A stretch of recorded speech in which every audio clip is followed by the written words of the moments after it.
We have a biology, we cannot put it under the carpet, it's there.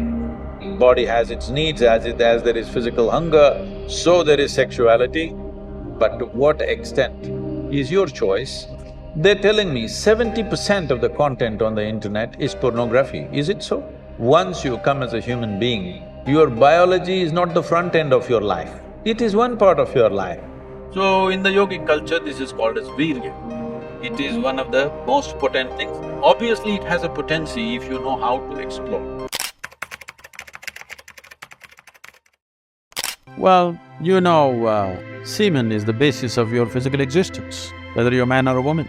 You have come into existence because that is 50% of the ingredient. Yes? Well, we have skin, we have epithelial cells, we have hair, we have many other aspects of body, heart, liver, kidney, so many things. All these cells are of a certain potency in their own way. But semen is of an extraordinary level of potency, it can create a whole new life. Well, today you can take an epithelial cell and do a lot of things in a laboratory and maybe we can clone you, all right? So the potential is here also, but it is not in the same dynamics as it is in a cell, which you're referring to as semen. So in the yogic culture, this is called as virya. Virya also refers to what you call as vajra, which means stability, or diamond, which is the hardest thing. So in the human body, virya is considered to be like vajra. That means it is one of the most potent things if you know how to use it. Well, how to use it means you can use it to produce a child, that's one thing. Well, if this question is coming because you are using it to spill it on the JNU bed sheets, okay? If that's how you're using it, well, that's your compulsion, you're doing whatever you're doing. This is not something to be judged morally, that's not the point, it's a question of what is the level of compulsion that one has.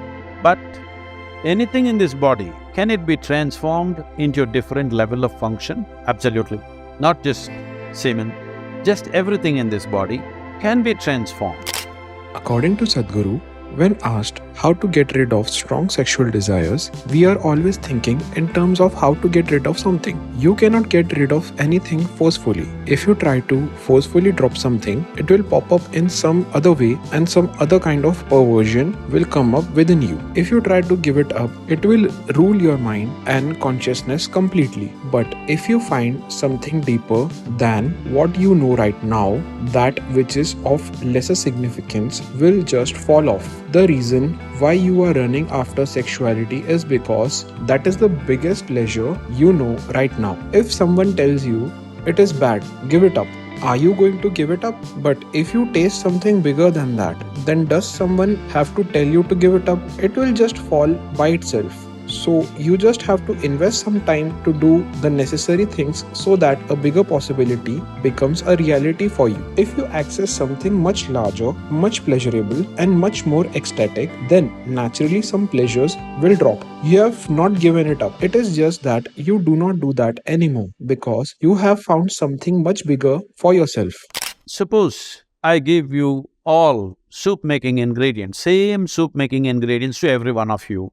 Do you believe all of you will produce the same soup? No, you will produce 500 varieties of soups, those same ingredients. That's all that's happened with us right now. All of us are fundamentally same ingredients, but see how different each one of us are. Different soups. Well, if I give you soup-making ingredients, either you can make a great soup or a lousy soup. Depends what kind of skills you have, isn't it? So this goes for everything, not just for semen. Every dimension of your body and your mind you can transform into something tremendous, or you can make it mediocre, or you can make it a serious problem. Every aspect of your life. That goes for this aspect of life also. Saying, people are making it literal translations, but if you want to produce a certain, let's say, epithelial cells, how much energy the body spends on it, and if you want to produce a cell which you call a semen, how much energy body spends is very different. This can be scientifically established. So, when you're investing so much energy in that, obviously it has a potency if you know how to explore. But are you competent to explore? Are you capable of exploring? Do you have the necessary sadhana and guidance to do that? That's a big question mark. To receive free tips on food, health, diet, lifestyle, and Sadhguru's upcoming programs, you can join us on WhatsApp Signal, and Telegram, or follow us on Instagram and Facebook by clicking on the link below.